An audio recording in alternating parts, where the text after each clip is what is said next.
Security is not easy. You have to understand acceptable risks. You have to understand trade-offs. You can't have 100% security, and you also cannot have 0% security as well, too. I'm teaching about hacking to demonstrate what could possibly go wrong.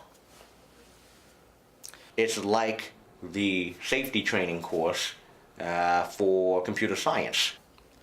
So getting students engaged is just paramount. I mean, we just have to do that.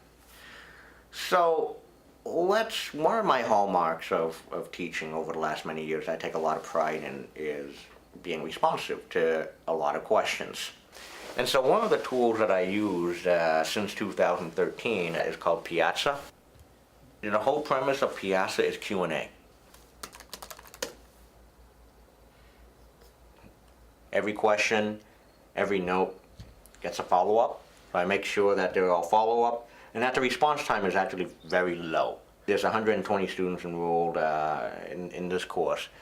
One of the premises of my courses, of all my courses, whether it is, web programming, which is sort of an intro course to even security, is you want to make the students do the hard work and find out answers on their own.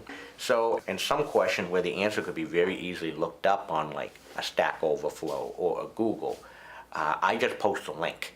Because, at the end of the day, what's important is students, not only in my class, but ultimately in 4 years, students need to take responsibility for their own learning, learn how to learn. If you don't know it, look things up. The other huge technology in all of my classes now, we use Git and Github. The idea is very simple. If you've ever written a Microsoft Word or you've written documents before, how do you track your changes? But also if you're working with teams, you need to communicate what you have done in terms, like if you make a simple one-line change in your code or your document, what did you make and why did you make it? So I use GitHub not only to host my course website, but this is also the way that students submit assignments and labs. Every student and also every team as well in all of my classes will receive a bin to submit all their work.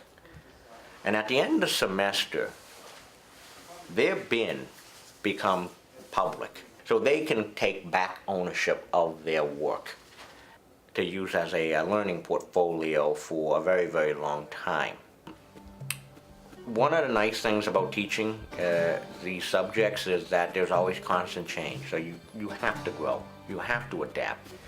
Each and every semester, my courses change 20–30%. I mean, there are new things that happen every minute. You need to adapt and you need to change very, very often. So for me, it's always a constant game of learning.